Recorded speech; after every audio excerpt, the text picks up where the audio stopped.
So hello students, welcome back once again to our YouTube channel physics by DD sir. लेके आए हैं बेटा आपके लिए एक और इंपॉर्टेंट चैप्टर का नाम रहेगा current electricity, class 12th physics. तो बेटा जैसा कि हम ऑलरेडी यूनिट 1 में दो चैप्टर्स कंसिडर कर चुके हैं इलेक्ट्रोस्टैटिक्स में, जहां पर हमने पहला चैप्टर किया था इलेक्ट्रिक चार्जेस एंड फील्ड्स और दूसरा चैप्टर हमने किया था इलेक्ट्रिक पोटेंशियल एंड कैपेसिटेंस। तो वहां पर सारा खेल चार्ज का था और उस केस में फर्स्ट चैप्टर में और सेकंड चैप्टर में चार्ज आपका रेस्ट पर था, इसलिए यूनिट का नाम था इलेक्ट्रोस्टैटिक्स। आज जो हमारे चैप्टर का नाम रहेगा वो रहेगा बेटा करंट इलेक्ट्रिसिटी। इतनी बात समझ में आई? यानी कि इस चैप्टर में भी हम चार्ज को स्टडी करेंगे, लेकिन इस चैप्टर में चार्ज आपका रेस्ट पर नहीं रहेगा, चार्ज आपका मोशन में होगा। और जब किसी कंडक्टर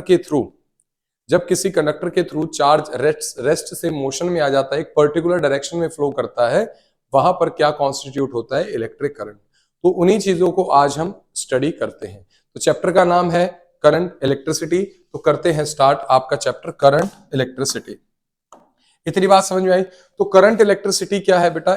ब्रांच ऑफ फिजिक्स जहां पर हम स्टडी करेंगे चार्जेस की, जब चार्जेस किस में होंगे? एक पर्टिकुलर डायरेक्शनल मोशन में होंगे। अगर नंबर ऑफ चार्जेस एक पर्टिकुलर डायरेक्शनल मोशन में होते हैं, for example from point A to point B, तो वहां पर क्या फ्लो करता है बेटा? एक करंट फ्लो करता है। तो उस करंट के बारे में ही हम आपको धीरे धीरे सारी बातें बताएंगे। इतनी बात समझ में आ गई? तो सबसे पहले बेसिक्स यहां पर हम स्टार्ट करेंगे। आज की वीडियो में बिल्कुल बेसिक्स बातें होंगी। सबसे पहले अगर मैं बात करता हूं इलेक्ट्रिक करंट की, सारे इंपॉर्टेंट और बेसिक चीजें आज आपको बताई जाएंगी। इलेक्ट्रिक करंट को हम डिनोट किससे करते हैं बेटा? कैपिटल आई से या फिर स्मॉल आई से। इलेक्ट्रिक करंट का अगर मैं फॉर्मूला बताऊं तो I is equal to Q by T. इतनी बात समझ में आई? Q का मतलब यहां पर क्या होता है? चार्ज। I का मतलब क्या है? Electric current. और यहां पर Q का मतलब क्या होता है बेटा? अमाउंट ऑफ चार्ज, कितना फ्लो किया है। देखो बेटा, अगर चार्ज रेस्ट पे रहेगा तो कोई करंट फ्लो नहीं करेगा, तो charge must flow through a conductor. और टी का मतलब कितने टाइम में कितना चार्ज फ्लो करा है। तो ये आपके पास बेसिक फॉर्मूला होता है इलेक्ट्रिक करंट। अगर मैं इलेक्ट्रिक करंट की एसआई यूनिट की बात करूं, इलेक्ट्रिक करंट की एसआई यूनिट की बात करूं, तो आप सबको पता है इलेक्ट्रिक करंट की एसआई यूनिट क्या होती है? एम्पियर डिनोटेड बाय ए। इतनी बात समझ में आई? अब किसी भी सर्किट में कितना करंट फ्लो कर रहा है उसको मेजर करने के लिए एक इंस्ट्रूमेंट होता है, instrument to measure electric current. Instrument to measure electric current, उसको हम क्या बोलते हैं बेटा? एमीटर। उसको हम क्या बोलते हैं? एमीटर। और ये भी आपको याद रखना है कि एमीटर हमेशा कैसे कनेक्ट होता है? सीरीज में। ये हम आगे जाके फर्दर स्टडी करेंगे। Ammeter is always connected in series. और एमीटर का सिंबल इस तरीके से हम ड्रॉ करते हैं, इसका एक एंड पॉजिटिव और एक and negative of the battery से कनेक्ट होता है। इतनी बात समझ में आई?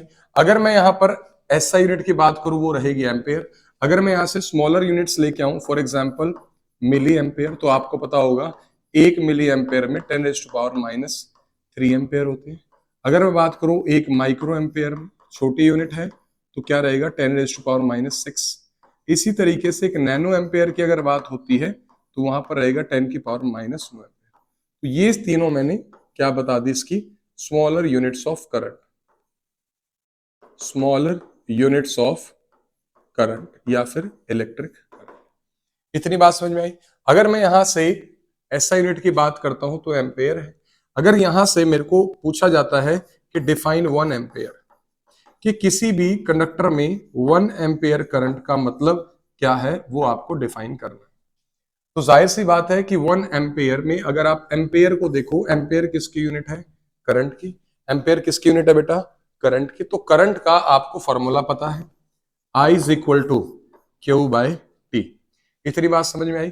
अगर मेरे को 1 एम्पेयर डिफाइन करना है तो I का मतलब क्या है? करंट। और करंट की यूनिट क्या? एम्पेयर। तो करंट आपका 1 एम्पेयर कब फ्लो करेगा? जब चार्ज कितना फ्लो करेगा? 1 कूलम का चार्ज 1 सेकंड में फ्लो करेगा, तो that would be known as 1 ampere. तो मैथमेटिकली बेटा 1 ampere can be written as 1 coulomb by 1 second. इतनी बात समझ में आई? यहाँ पर आपको ये चीज पता होनी चाहिए। किसी भी कंडक्टर में 1 एम्पेयर का मतलब क्या है कि 1 सेकंड में कितना चार्ज फ्लो करता है। अगर किसी वायर में अगर 1 सेकंड में 1 कूलम का चार्ज फ्लो कर रहा है through a unit area of cross section, तो वहां पर आपका 1 एम्पेयर करंट माना जाएगा। इतनी बात समझ में आई। अच्छा, करंट का जो फॉर्मूला आपको बताया गया है वो है Q बाई टी। Q का मतलब है कितना अमाउंट ऑफ चार्ज फ्लो करे, और इसी पिछले यूनिट में आपने पढ़ा है टोटल चार्ज किसी भी बॉडी पर कैसे निकालते हैं, यानी कि क्वांटाइजेशन ऑफ चार्ज आपने पढ़ा था Q is equal to NE। Q is equal to NE। अगर मैं करंट का यहां से फॉर्मूला निकालू तो वो कितना आएगा, Q की जगह मैं क्या लिख सकता हूं, NE बाय में T। So this is also is the another formula of electric current, where N is the number of excess electrons, where N is the number of excess electrons and E is the elementary charge जिसके ऊपर value होती है 1.6 into 10⁻⁻19। इतनी बात समझ में आ गई। अब बात करते हैं नेचर ऑफ करंट, इसकी बात करेंगे बेटा। तो आज हम इस वीडियो में सारी बेसिक बातें करने वाली हैं। इसमें कुछ नया आपको शायद ना मिले क्योंकि यहां से हम बेसिक से स्टार्ट करेंगे। अगर मैं बात करता हूं नेचर ऑफ करंट, तो नेचर जो है इलेक्ट्रिक करंट का वो स्केलर होता है या वेक्टर होता है। तो आपको हमेशा याद करना है nature of current is always scalar, यानी कि करंट क्या है बेटा, एक स्केलर क्वांटिटी है। करंट क्या है बेटा, एक स्केलर क्वांटिटी है। अब आपको पता है, आप 10th क्लास में ही पढ़ के आए हो कि करंट एक स्केलर क्वांटिटी होता है। इतनी बात समझ में आई। लेकिन हम ये भी पढ़ते हैं कि करंट के डायरेक्शन होती है। इतनी बात समझ में आई। अगर मैं आपको डायरेक्शन की बात बताऊं नेचर से पहले, डायरेक्शन ऑफ करंट, तो डायरेक्शन ऑफ करंट हम हमेशा हमेशा एज्यूम करते हैं, डायरेक्शन ऑफ करंट हम हमेशा एज्यूम करते हैं कि पॉजिटिव ऑफ द बैटरी से नेगेटिव ऑफ द बैटरी होता है, यानी कि high potential to lower potential. High potential हम पॉजिटिव को बोलते हैं और लोअर पोटेंशियल हम नेगेटिव को बोलते हैं। क्योंकि पहले जमाने में माना जाता था कि जो करंट की डायरेक्शन होती है वो होती है कि जिस डायरेक्शन में आपके इलेक्ट्रॉन्स फ्लो करते हैं। और इससे पहले ये भी मिथ था पहले के टाइम पे कि जो करंट फ्लो करता है किसी भी कंडक्टर में वो पॉजिटिव चार्ज की वजह से फ्लो करता है। लेकिन बाद में पता चला कि पॉजिटिव चार्ज यानी कि प्रोटॉन्स तो न्यूक्लियस से बाहर नहीं निकाल सकते हम। तो ये जो कंडक्शन ऑफ करंट होता है ये किसके टर्म्स में होता है, इलेक्ट्रॉन के टर्म्स में। तो आज के टाइम पे आप सबको पता है कि जो करंट होता है बेटा एक्चुअली वो होता है फ्लो ऑफ इलेक्ट्रॉन्स की वजह से। अगर इलेक्ट्रॉन्स रेस्ट पे हैं तो करंट जीरो है। अगर हमने किसी कंडक्टर के थ्रू सेल या बैटरी कनेक्ट करी है, यानी कि कोई पोटेंशियल डिफरेंस अप्लाई किया है या कह सकते हैं कि इलेक्ट्रिक फील्ड अप्लाई करी है, तो जो इलेक्ट्रॉन्स का डायरेक्शन होता है वो बेटा हमेशा होता है lower potential to higher potential. Electrons का जो फ्लो होगा वो होगा बेटा lower potential to higher potential. तो पहले के टाइम पे माना जाता था कि जो डायरेक्शन पॉजिटिव चार्ज की होगी वही डायरेक्शन करंट की होगी। लेकिन बाद में ये पाया गया कि जो फ्लो ऑफ चार्ज होता है वो इन टर्म्स ऑफ इलेक्ट्रॉन्स होता है। तो ये जो हम डायरेक्शन ऑफ करंट मानते हैं ये हम क्या मानते हैं, conventional current.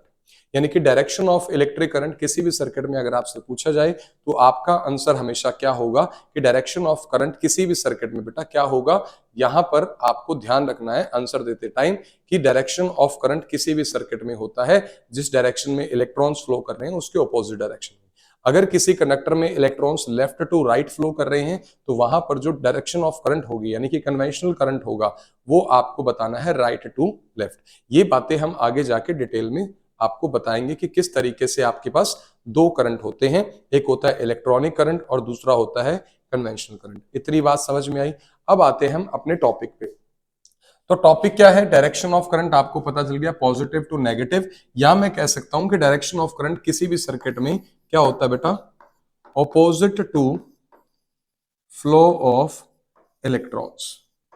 Opposite to flow of electrons. अगर इलेक्ट्रॉन्स की मूवमेंट लेफ्ट से राइट हो रही है, अगर इलेक्ट्रॉन्स की मूवमेंट लेफ्ट से राइट हो रही है तो वहां पर करंट की डायरेक्शन क्या मानी जाएगी, उसके एकदम ऑपोजिट। और ये वाला जो करंट हम मानते हैं कि ये करंट की डायरेक्शन जो हम मानते हैं इसी करंट को हम क्या बोलते हैं, कन्वेंशनल करंट।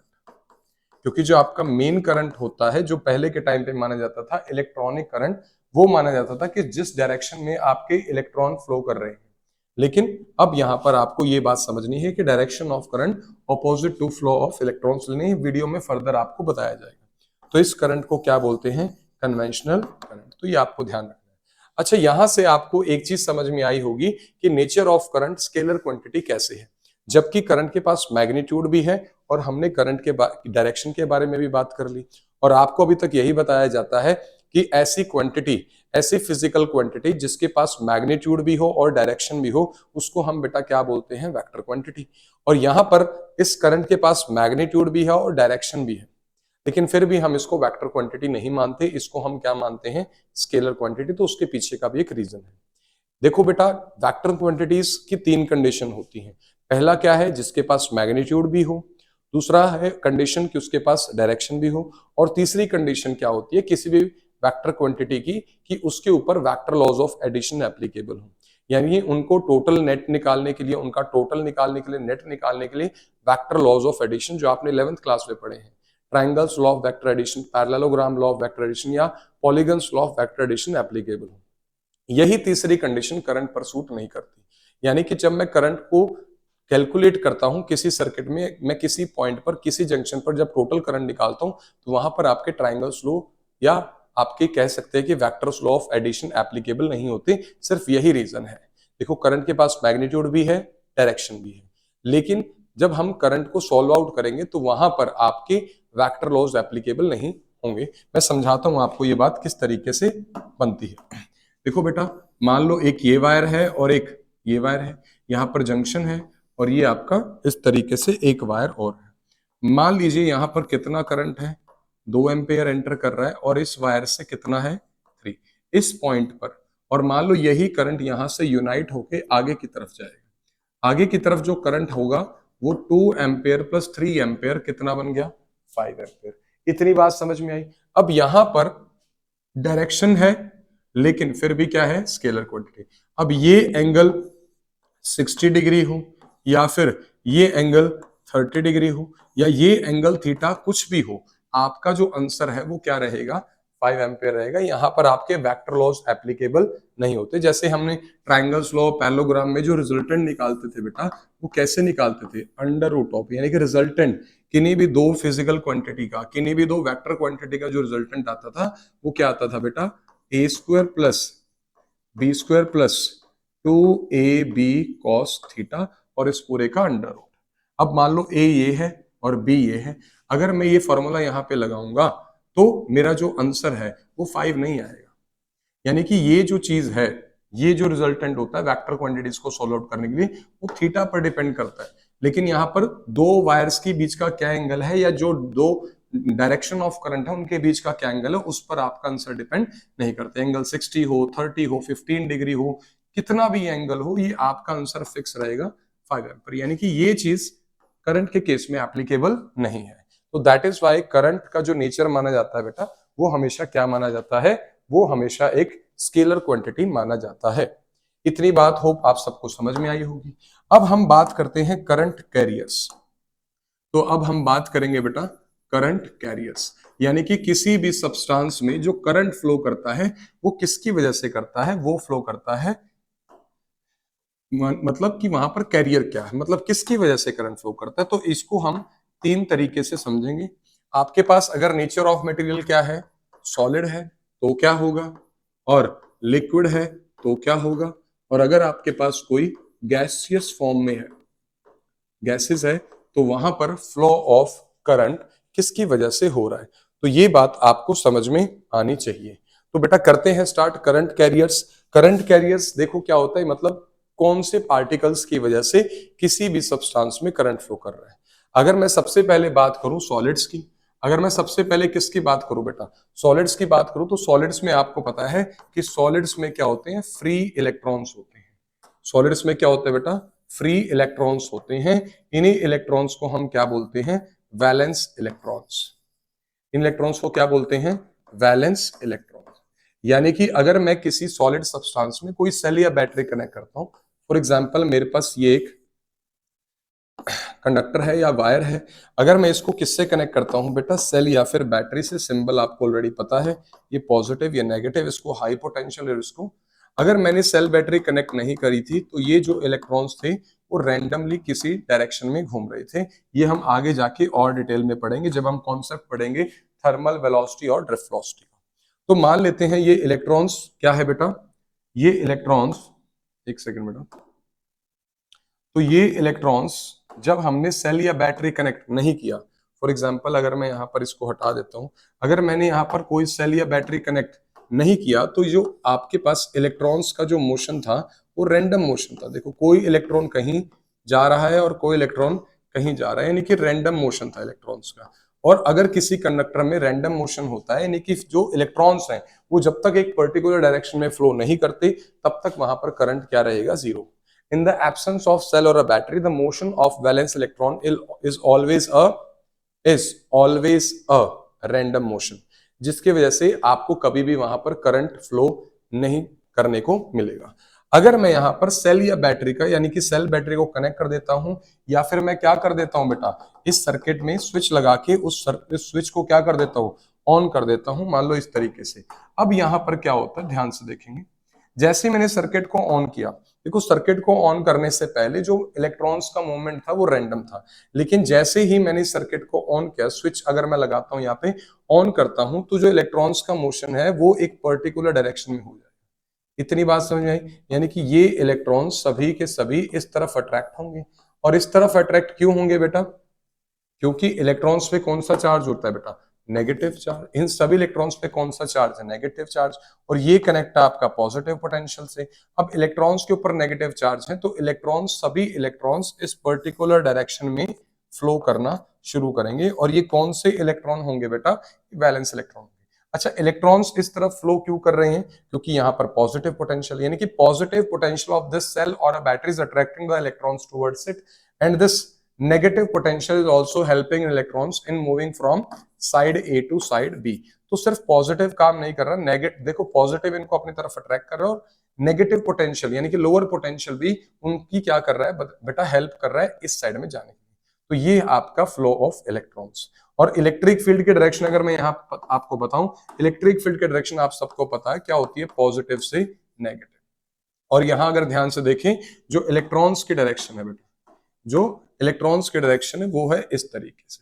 तो इलेक्ट्रॉन्स की जो डायरेक्शन होती है, इलेक्ट्रिक फील्ड की डायरेक्शन होती है, वो भी हमेशा क्या होता है बेटा, ऑपोजिट होती है। तो यहां पर इस सर्किट में जब इलेक्ट्रॉन्स एक पर्टिकुलर डायरेक्शन में फ्लो करने लग जाएंगे तो यहां पर क्या फ्लो करेगा, करंट फ्लो करेगा। क्या फ्लो करेगा बेटा, करंट फ्लो करेगा। इतनी बात समझ में आ गई। और सॉलिड्स में भी बेटा आपको ध्यान रखना है कि सभी सॉलिड्स की बात नहीं होती। ये सारी बातें जो हैं ये सिर्फ किसके लिए वैलिड है, अगर आपके पास सॉलिड क्या है, मेटल है। क्योंकि मेटल के पास ही एबिलिटी होती है कि मेटल्स के थ्रू क्या कर सकता है, करंट फ्लो कर सकता है, बिकॉज मेटल्स में फ्री इलेक्ट्रॉन्स होते हैं, वैलेंस इलेक्ट्रॉन होते हैं। When the metal is connected to cell और अ बैटरी तो they have the ability to flow in a circuit, that is why. अगर सॉलिड्स में ही मैं बात करूं मेटल्स के बाद, इंसुलेटर्स की, देखो इंसुलेटर्स भी आपके सॉलिड हो सकते हैं, बिल्कुल हो सकते हैं। इंसुलेटर्स जैसे कि मैंने ले लिया ग्लास, मैंने ले लिया पेपर, या मैंने ले लिया वुड, ये कुछ भी एग्जांपल हैं। तो ये क्या है, इंसुलेटर्स। अब आप सबको पता है इंसुलेटर्स में करंट फ्लो नहीं करता बेटा, current do not flow, current do not flow in insulators. तो यहां पर कोई भी चार्ज कैरियर्स नहीं होते, क्योंकि चार्ज कैरियर्स का मतलब क्या होता है, चार्ज कैरियर्स का मतलब किसी भी सब्सटेंस में जो इलेक्ट्रॉन है वो किसकी वजह से फ्लो कर रहा है। अब यहां पर कोई इलेक्ट्रॉन फ्लो नहीं करेगा, कोई करंट फ्लो नहीं करेगा, तो यहां पर कोई भी चार्ज कैरियर्स नहीं होते। इतनी बात समझ में आई। अब अगर मैं बात करता हूं next type of solid substance, वो होता है बेटा सेमीकंडक्टर्स। सेमीकंडक्टर्स के पहले मैं आपको एग्जांपल बताता हूं, जैसे कि आप पढ़ते हैं सिलिकॉन एंड जर्मेनियम। ये आपके दो बहुत ज्यादा इंपॉर्टेंट सेमीकंडक्टर्स हैं जिनके ऊपर लास्ट में हम at the end of the syllabus एक चैप्टर पढ़ेंगे जिसका नाम क्या रहेगा, semiconductors. For example silicon and germanium. तो वहां पर हम डिटेल में पढ़ेंगे कि अगर मैं बात करता हूं सेमीकंडक्टर्स की, तो बेटा वहां पर जो चार्ज कैरियर्स होंगे वो आपके पास होंगे फ्री इलेक्ट्रॉन्स यानी कि वैलेंस इलेक्ट्रॉन्स, और क्या होंगे बेटा, होल्स होंगे। होल्स पर पॉजिटिव चार्ज और फ्री इलेक्ट्रॉन्स पर नेगेटिव चार्ज होता है। तो आपको ये बात समझ में आई होगी कि सॉलिड्स में भी सिर्फ किसमें, मेटल्स में, और इन्हीं मेटल्स को हम क्या बोलते हैं, कंडक्टर्स। तो कंडक्टर्स वो सब्सटेंस होते हैं जिनके थ्रू इलेक्ट्रॉन्स फ्लो कर सकता है, जिनके थ्रू करंट फ्लो कर सकता है। और इंसुलेटर की बात करें, इंसुलेटर वो सब्सटेंस होते हैं जिनके थ्रू चार्ज फ्लो नहीं कर सकता, तो करंट भी फ्लो नहीं कर सकता। और सेमीकंडक्टर्स वो सब्सटेंसेस होते हैं जिनमें करंट फ्लो कर सकता है। एग्जाम्पल आपको याद रखना है सिलिकॉन और जर्मेनियम। ये हम बहुत ज्यादा डिटेल में आगे जाके पढ़ेंगे। अब बात करते हैं next type of substance. Next type of substance क्या है? लिक्विड। देखो सभी लिक्विड्स तो कंडक्ट नहीं करते, आपको ही पता होगा all liquids do not conduct. अगर मैं एक नॉर्मल वाटर लेता हूं, नॉर्मल वाटर अगर मैं किसी कंडक्टर में लेता हूं, वहां पर सेल बैटरी लगाता हूं, सेटअप करता हूं, इलेक्ट्रिक बल्ब कनेक्ट करता हूं और सर्किट को कंप्लीट भी करता हूं, और वायर का एक एंड नॉर्मल वाटर में है और दूसरा एंड भी नॉर्मल वाटर में है, तो वहां पर आपका बल्ब ग्लो नहीं करेगा, क्योंकि वहां पर वो वाटर कंडक्टिंग नहीं है। तो all liquids do not conduct electricity, ये भी आपको पता होना चाहिए। सभी लिक्विड्स इलेक्ट्रिसिटी कंडक्ट्स नहीं करते, डू नॉट कंडक्ट्स इलेक्ट्रिसिटी। हाँ, अगर मैं उस पानी में क्या कर देता हूं बेटा, कोई इसका सॉल्व सॉल्यूशन ना आता हूं, जैसे मैं आपको बताने की कोशिश करता हूं कि मान लीजिए मेरे पास एक कंटेनर है इस तरीके से, और कंटेनर में मैंने पहले क्या डाला बेटा, वाटर। इसमें सिर्फ और सिर्फ क्या है, पहले पानी है। ध्यान से समझेंगे इस बात को। इसमें सिर्फ और सिर्फ नॉर्मल आपका वाटर है, और मैं यहां पर क्या करता हूं, एक बल्ब लगा लेता हूं। कनेक्शन को पोटेंशियल डिफरेंस अप्लाई करने के, बल्ब को पोटेंशियल डिफरेंस अप्लाई करने के लिए सेल या बैटरी, और इस तरीके से वायर का एक एंड इसमें डिप कर देता हूं और एक एंड इसमें डिप कर देता हूं। तो मैं यहां पर ऑब्जर्व करूंगा कि इस कंडीशन में कुछ भी होने वाला नहीं, यानी कि बल्ब ग्लो नहीं करेगा। इतनी बात समझ में आई? तो सभी लिक्विड्स तो देखो कंडक्ट नहीं करते, लेकिन हाँ, अगर मैं इस लिक्विड में क्या डाल देता हूं बेटा, नमक डाल देता हूं, कॉमन सॉल्ट डाल देता हूं, यानी कि NaCl डाल देता हूं, तो यहां पर क्या होगा, बल्ब इंस्टेंटली ग्लो करना स्टार्ट कर देगा, क्योंकि अब ये नॉर्मल वाटर क्या बन चुका है, एक इलेक्ट्रोलाइट बन चुका है। क्या बन चुका है, इलेक्ट्रोलाइट। तो यहां पर हमको ऑलरेडी पता है कि सॉल्ट सॉल्यूशन, अगर आप इसी में कोई भी सॉल्ट डालते हो, सॉल्ट सॉल्यूशन क्या कंडक्ट करता है, इलेक्ट्रिसिटी, कंडक्ट्स इलेक्ट्रिसिटी। और भी आपको पता होगा, और भी ऐसे लिक्विड्स होते हैं जो इलेक्ट्रिसिटी कंडक्ट करते हैं। For example acids, acid also conducts electricity. इतनी बात हो आप सबको पता होगी कि एसिड भी क्या कंडक्ट करते हैं, इलेक्ट्रिसिटी। अगर NaCl के बजाय मैं इस वाटर में क्या डाल देता हूं, कोई भी एसिड, जैसे HCl डाल दिया, तब भी यहां पर क्या होगा, फ्लो ऑफ इलेक्ट्रॉन्स होगा, यानी कि बल्ब ग्लो करेगा। अब ये क्यों कर रहा है, तो आप ध्यान से देखेंगे, जब इस सॉल्यूशन में करंट फ्लो करने की कोशिश करेगा, for example let us consider the case of NaCl, तो ये N, देखो बेटा सर्किट को ऑन करेंगे तभी ये सारी चीजें होंगी। अगर मैं बात करता हूं NaCl, तो ये NaCl की डिसोसिएशन हो जाएगी दो पार्ट्स, एक पॉजिटिव आयन बन जाएगा और एक नेगेटिव आयन बन जाएगा। होप आप सबको ये बात समझ में आई होगी। अगर मैं बात करता हूं इस सॉल्यूशन में मैंने क्या डाला है, HCl, तो यहाँ पर HCl का डिसोसिएशन किस तरीके से होगा, H पॉजिटिव होगा और Cl नेगेटिव। तो इस कंडीशन में, इस लिक्विड में अगर कोई करंट फ्लो कर रहा है तो वो किसके से कर रहा है, इन पॉजिटिव आयंस और नेगेटिव आयंस की। तो लिक्विड्स अगर कोई कंडक्ट करता है, लिक्विड्स में अगर कोई भी लिक्विड कंडक्ट कर रहा है, तो वहां पर रिस्पॉन्सिबिलिटी किसकी है, पॉजिटिव आयंस और negative ions are responsible for the flow of current. Therefore अगर कोई लिक्विड कंडक्ट कर रहा है तो वहां पर जो करंट कैरियर होंगे वो क्या होंगे बेटा, पॉजिटिव चार्ज आयंस और नेगेटिव चार्ज आयंस। इतनी बात समझ में आ गई? इतनी बात समझ में आई? तो नेक्स्ट जो हम करेंगे बेटा, वो हम केस करेंगे किसका, गैसेस का। किसका केस करेंगे, गैसेस का। तो अब हम इसको डिटेल में समझेंगे, गैसेस। तो अभी तक तो आपको दो बातें समझ में आई है कि सॉलिड्स में भी आपके पास तीन अलग अलग चीजें हैं। सबसे पहले है कंडक्टर्स, फिर इंसुलेटर और फिर सेमीकंडक्टर। कंडक्टर्स यानी कि मेटल्स, मेटल्स में जो इलेक्ट्रॉन फ्लो हो रहे हैं, they are responsible for the current, flow of current. तो फ्री इलेक्ट्रॉन्स और valence electrons are current carrier in case of metals और कंडक्टर्स। इंसुलेटर कंडक्ट ही नहीं करते तो वहां पर कोई करंट कैरियर की बात ही नहीं होगी। बात करते हैं semiconductor such as silicon and germanium, तो वहां पर भी क्या है बेटा, फ्री इलेक्ट्रॉन्स और पॉजिटिवली चार्ज होल्स, जो हम डिटेल में लास्ट यूनिट में करेंगे।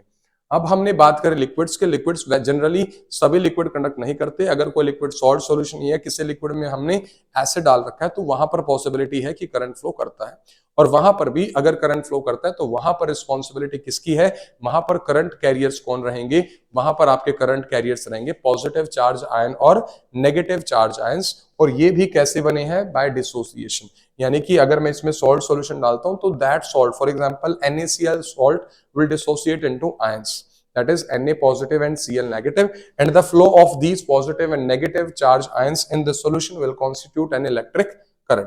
अब बात करते हैं गैसेस। तो यहां पर भी आपको एक बात याद करनी है कि generally gases do not conduct electricity. ये भी आपको याद रखना है कि generally gases do not conduct electricity, do not conduct electricity, but लेकिन यहां पर एक कंडीशन है, एट वेरी लो प्रेशर। अगर मैं किसी तरीके से किसी वैक्यूम ट्यूब में या किसी भी ट्यूब में गैसेस को क्या करता हूं, at a very low pressure लेके आता हूं और बहुत strong, very strong electric field setup करता हूं, very strong electric field setup करता हूं। यानी कि गैसेस तो देखो बेटा जनरली कंडक्ट नहीं करती, लेकिन अगर मैं किसी तरीके से किसी गैस को क्या लेके आता हूं, लो प्रेशर या वेरी स्ट्रॉन्ग इलेक्ट्रिक फील्ड का मतलब क्या है, very high potential difference apply करता हूं, तो जो गैस के मॉलिक्यूल्स है वो आयनाइज हो जाएंगे। क्या हो जाएंगे? आयनाइज। अगर मैं किसी गैस को बहुत लो प्रेशर पर और बहुत स्ट्रॉन्ग इलेक्ट्रिक फील्ड या बहुत ज्यादा पोटेंशियल डिफरेंस अप्लाई करता हूं, तो जो गैस के मॉलिक्यूल्स है, गैस के, तो बेटा जो गैस के मॉलिक्यूल्स होते हैं वो क्या हो जाएंगे? आयनाइज हो जाएंगे। गैस के मॉलिक्यूल्स गेट्स आयनाइज्ड और वहां पर बहुत इजीली क्या फ्लो करता है? करंट फ्लो करता है इन केस ऑफ गैसेस। तो यहां पर अगर आपसे पूछा जाए कि गैसेस में जो करंट कैरियर्स है वो क्या रहेंगे, तो गैसेस में जो करंट कैरियर्स होते हैं वो पॉजिटिव एंड, यानी कि पॉजिटिव आयंस और इलेक्ट्रॉन्स ही रिस्पॉन्सिबल हैं। यानी कि दो चीजें रिस्पॉन्सिबल हैं, क्या? Positive ions and electrons are responsible for the conduction of electric current through gases। तो हमने अभी जो टॉपिक पढ़ा वो पढ़ा बेटा हमने करंट कैरियर्स। तो करते हैं नेक्स्ट टॉपिक। अब बेटा हम बात करेंगे टाइप्स ऑफ करंट, कितने टाइप्स का करंट होता है। तो सबसे पहले आप जो पढ़ोगे वो कौन सा है? डायरेक्ट करंट, और दूसरा जो आप पढ़ोगे वो है ऑल्टरनेटिंग करंट। अब इन दोनों में डिफरेंस क्या है? देखो डायरेक्ट करंट क्या होता है और ऑल्टरनेटिंग करंट क्या है, वो क्या होता है, ध्यान से समझेंगे। सबसे पहले डायरेक्ट करंट में हम बात करेंगे स्टैटिक डायरेक्ट करंट, और दूसरा है वेरिएबल डायरेक्ट करंट। पहले आप इन दोनों का मतलब समझिए कि स्टैटिक और वेरिएबल में क्या डिफरेंस है। देखो स्टैटिक डायरेक्ट करंट वो होता है जिसका मैग्नीट्यूड सेम रहता है, यानी कि मैग्नीट्यूड क्या रहता है? कांस्टेंट। मैग्नीट्यूड क्या रहेगा बेटा? कांस्टेंट। और डायरेक्शन भी क्या रहेगी? कांस्टेंट। डायरेक्शन क्या रहेगी? डायरेक्शन ऑफ करंट क्या रहेगी? सेम, यानी कि direction do not changes. Direction of current यहां पर फिक्स रहेगी। Direction of current do not changes, यानी कि जैसे जैसे सर्किट में फ्लो करेगा उसके direction with respect to time vary नहीं करती। तो ये आपके पास कौन सा करंट है? Static DC. स्टैटिक का मतलब ही क्या होता है कि जब आपकी वैल्यू क्या रहे? कांस्टेंट हो, फिक्स हो। यानी कि अगर मेरे पास एक सेल या बैटरी है उसके ऊपर 5 वोल्ट लिखा है, तो वो यानी कि हर कंडीशन में कितना वोल्टेज आपको या कितना करंट, 5 वोल्टेज के अकॉर्डिंग जो भी आपका करंट बनता है वो आपको कंटिन्यूअसली दे। तो इसको हम बोलते हैं स्टैटिक डीसी में कौन सा? मैग्नीट्यूड क्या रहे? कांस्टेंट, और डायरेक्शन क्या रहे? सेम। अब बात करते हैं वेरिएबल डीसी, यानी कि वेरिएबल डीसी वो होता है जिसका मैग्नीट्यूड कांस्टेंट नहीं होता, यानी कि मैग्नीट्यूड क्या कर सकता है? वेरी कर सकता है with respect to time, with respect to time. तो वो आपका वेरिएबल डीसी। और दूसरी प्रॉपर्टी क्या है? यहां पर भी डायरेक्शन ऑफ करंट चेंज नहीं होगी, यानी कि जो मैग्नीट्यूड है करंट का वो कम या ज्यादा मिल सकता है, लेकिन डायरेक्शन ऑफ करंट किसी भी कंडीशन में चेंज नहीं होगा। Direction of current do not changes with respect to time, यानी कि टाइम के अनुसार, टाइम के अनुसार आपका क्या है? डायरेक्शन तो देखो कभी भी नहीं बदलती। तो डायरेक्ट करंट कुल मिला के वो करंट होता है जिसकी डायरेक्शन में कोई चेंज नहीं आ रहा, यानी कि direction of current remains same. ये आपका ऐसा करंट जिसमें डायरेक्शन ऑफ करंट चेंज नहीं होती, एक पर्टिकुलर डायरेक्शन में ही फ्लो करता है, उसको हम बोलते हैं डायरेक्ट करंट। अगर मैं बात करता हूं डायरेक्ट करंट के सोर्स क्या है? Source of direct current, source of direct current यानी कि डीसी आपको कहां से मिल सकती है? तो इसका एग्जांपल बहुत सिंपल है। जितने भी आप सेल या जितने भी आप बैटरीज इस्तेमाल करते हैं, जितने भी सेल्स हैं या जितनी भी बैटरीज हैं, for example this symbol of cell, and when the number of cells are connected in series it is known as battery. तो जितने भी सेल्स या बैटरीज आप इस्तेमाल करते हो उन सबसे आपको हमेशा बेटा जो करंट मिलता है वो कौन सा करंट मिलता है, डीसी करंट मिलता है। इतनी बात समझ में आई। और डीसी करंट में देखो स्टैटिक डीसी और वेरिएबल डीसी, ये भी आपको समझना चाहिए कि अगर आपके पास स्टैटिक डीसी को रिप्रेजेंट करना है बेटा, तो अगर मैं ये टाइम एक्सिस बनाता हूं और इधर करंट का मैग्नीट्यूड बनाता हूं, यहां पर जो लाइन रहेगी वो क्या रहेगी, फिक्स रहेगी।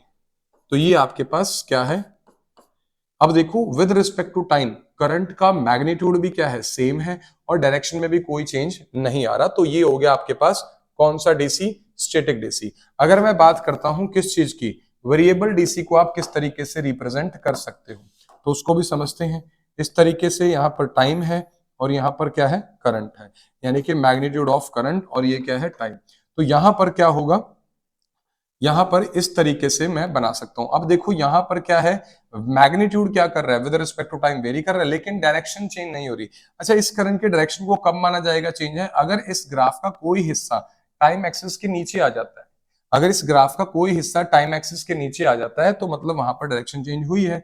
इतनी बात समझ आई। अगर मैं इस तरीके से बात करूं तो ये भी क्या आपका वेरिएबल डीसी है, और अगर मैं इस तरीके से बात करूं, यानी कि एक ही ग्राफ है, मैंने कई आपको बता दिए कि ये भी वेरिएबल डीसी है, ये भी वेरिएबल डीसी है, और ये वाला भी क्या आपके पास वेरिएबल डीसी है। तो ये सभी किसके एग्जांपल हैं, वेरिएबल डीसी के। अब हम बात करते हैं किस चीज की, ऑल्टरनेटिंग करंट क्या होता है बेटा। ऑल्टरनेटिंग करंट क्या होता है वो आपको समझाते हैं अभी। अब ऑल्टरनेटिंग करंट क्या होता है, ऑल्टरनेटिंग करंट दैट करंट जिसमें क्या चेंज होता है, मैग्नीट्यूड भी चेंज होता है, मैग्नीट्यूड क्या होता है, चेंज होता है, and direction of current also changes, direction of current also changes. हाँ, लेकिन जो डायरेक्शन ऑफ करंट चेंज होगी ये पीरियोडिकली होगी, क्या होगी, पीरियोडिकली होगी। तो ऐसा करंट जिसमें डायरेक्शन ऑफ करंट और मैग्नीट्यूड क्या हो, दोनों चेंज करे विद रिस्पेक्ट टू टाइम, तो ऐसे करंट को हम क्या बोलते हैं, ऑल्टरनेटिंग करंट। जैसे मैं इस तरीके से अगर ग्राफ पर इसको रिप्रेजेंट करना चाहूं तो किस तरीके से करते हैं वो समझेंगे।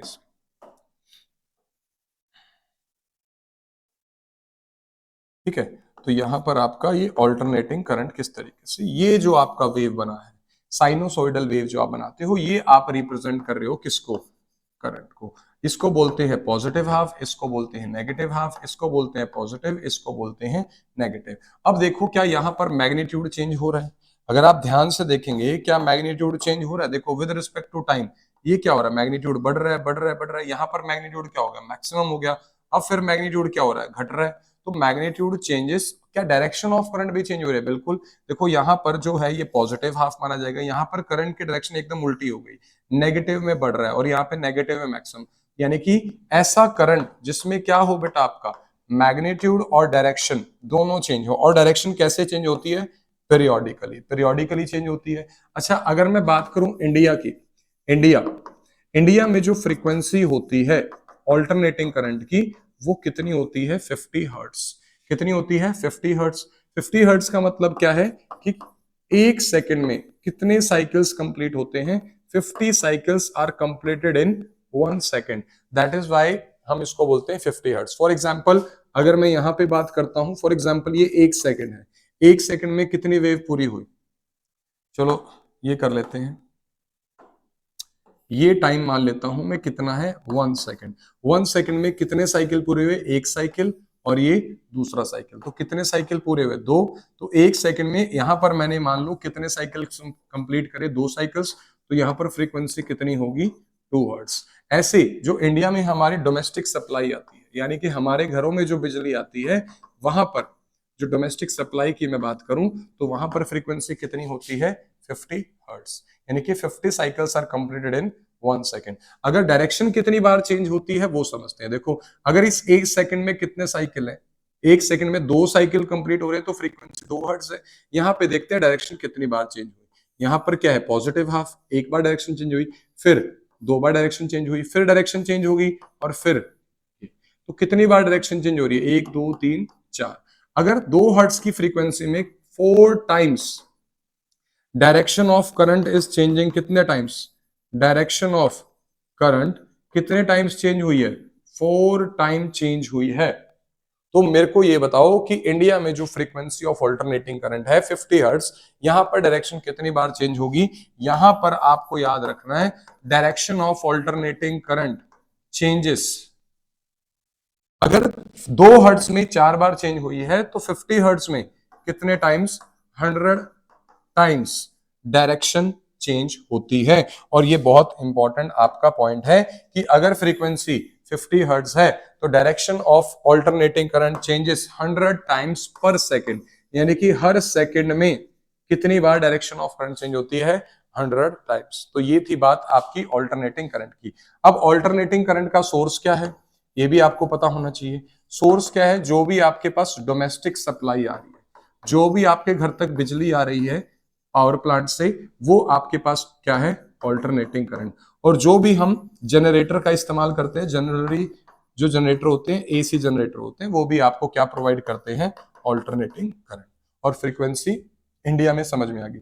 अच्छा, अगर मैं बात करता हूं किसकी बेटा, डायरेक्ट करंट की, अगर मैं बात किसकी करता हूं, डायरेक्ट करंट में, अगर डायरेक्ट करंट की फ्रीक्वेंसी आपसे कोई पूछ ले तो फ्रीक्वेंसी आप लिखोगे 0 हर्ट्ज, क्योंकि यहां पर डायरेक्शन चेंज होती ही नहीं है बेटा।